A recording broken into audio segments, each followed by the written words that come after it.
Nama saya Amelia Latuni. Saya semester 4 kuliah di Universitas Setia Said Perinta. Di sini saya akan menjelaskan tentang tahap-tahap penanganan informasi. Tahap-tahap penanganan informasi ada 8, yaitu 1. Penciptaan informasi. Teori informatika menekankan bahwa benar-benar mampu memberi dukungan kepada proses pengambilan keputusan manajerial dan agar aplikasinya tepat. Informasi yang dibutuhkan oleh suatu organisasi harus memenuhi persyaratan kelengkapan, kemuktahiran, kehandalan, terolah dengan baik, tersimpan dengan rapi, dan mudah ditelusuri dari tempat penyimpanannya apabila diperlukan. Persyaratan-persyaratan tersebut hanya mungkin terpenuhi apabila data yang merupakan bahan baku untuk informasi digali dari sumber-sumber yang tepat dan dengan mutu yang tinggi. Teori ini perlu mendapat penekanan karena seperti dimaklumi data tidak mempunyai nilai intrinsik dalam proses pengambilan keputusan. Oleh karena itu, data yang dikumpulkan dari berbagai sumber memerlukan pengolahan lebih lanjut agar sifatnya berubah menjadi informasi yang memiliki nilai sebagai alat pendukung proses. Yang kedua, pengambilan keputusan.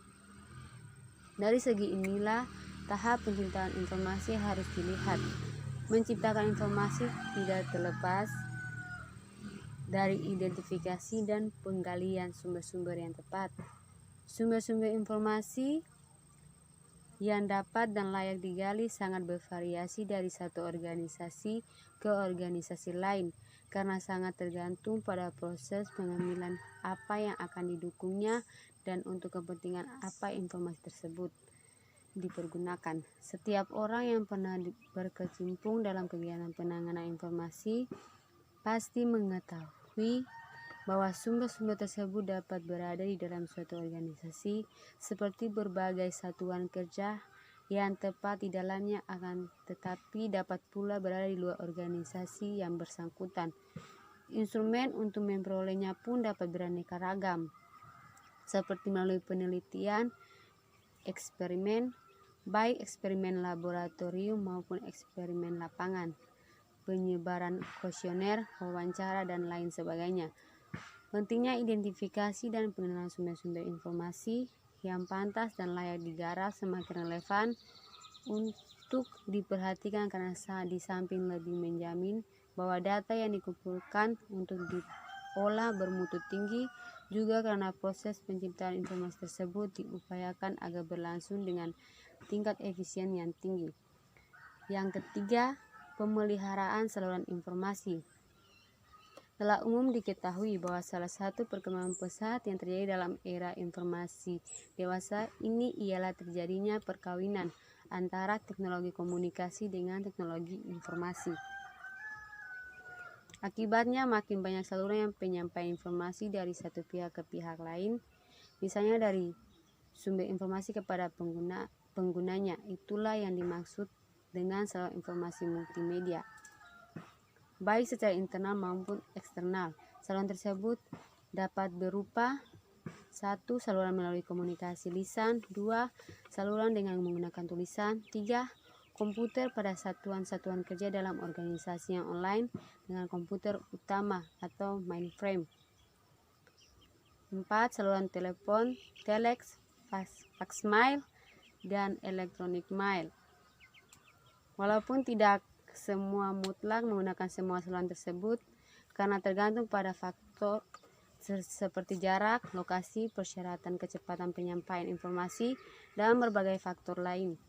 Yang jelas ialah bahwa berbagai saluran tersebut tersedia dan pemiliknya pun dewasa, tidak lagi memerlukan biaya yang besar. 4. Seleksi dan transmisi informasi. Tidak semua satuan kerja dan tidak semua orang yang terdapat dalam satu organisasi memerlukan informasi yang sama. Misalnya, satuan kerja yang menangani kegiatan produksi memerlukan informasi yang berbeda dengan informasi yang dibutuhkan oleh satuan kerja yang menangani sumber daya manusia. Dengan kata lain, Informasi dimiliki perlu seleksi oleh berbagai pemakai informasi tersebut. Berarti mengetahui informasi apa yang dikirim kepada siapa dan untuk kepentingan apa menjadi sangat penting. 5. Penerimaan informasi secara selektif.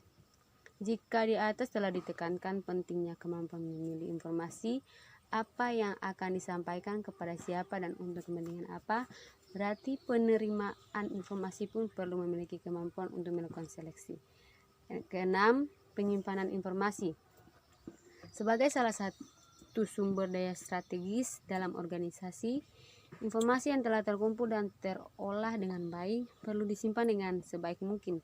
Kegiatan penyimpanan informasi sangat penting karena pengalaman menunjukkan bahwa tidak semua informasi yang digunakan segera. Oleh karena itu, informasi yang telah diolah dengan menggunakan biaya tertentu jangan sampai hilang atau sukar ditelusuri apabila diperlukan. Perkembangan teknologi informasi menunjukkan bahwa di samping ingatan manusia, terdapat berbagai alat penyimpanan informasi yang dapat digunakan, misalnya sistem kartu, tape, mikrofilm, hard disk, floppy disk, dan sebagainya.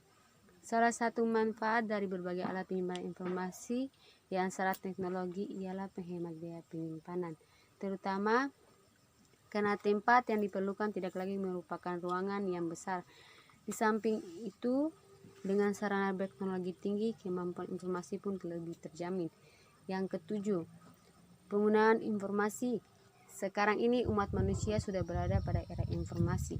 Hal itu berarti bahwa informasi sudah menyentuh seluruh segi kehidupan dan kehidupan, baik pada tingkat individual, tingkat kelompok, dan tingkat organisasi.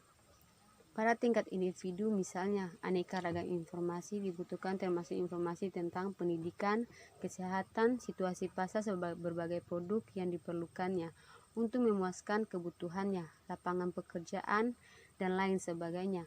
Berbagai kelompok di masyarakat, mulai dari rumah tangga, kelompok-kelompok lainnya juga memerlukan informasi untuk berbagai kepentingan, termasuk untuk memperlancar proses pengambilan keputusan oleh kelompok tersebut. Hal yang sama juga berlaku bagi organisasi, terlepas apakah organisasi tersebut bergerak di bidang agama, politik, ketatanegaraan, kegiatan bisnis, mulai dari toko kecil hingga konglomerat yang bergerak berbagai bidang bisnis dan yang wilayah operasinya mungkin mencakup seluruh dunia.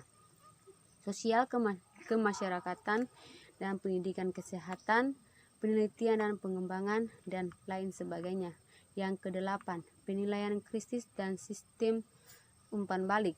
Berhubungan dengan semua tahap yang telah disinggung di muka, diperlukan pula kegiatan penilaian yang kritis terhadap informasi.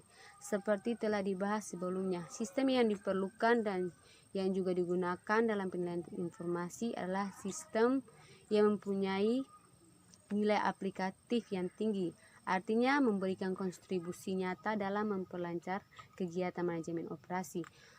Agar penilaian dilakukan mencapai sasarannya diperlukan serangkaian standar penilaian. Sasaran penilaian antara lain: 1. Validitas informasi yang diterima. 2. Signifikansi informasi tersebut. 3. Kegunaan spesifiknya termasuk mendukung proses pengambilan keputusan.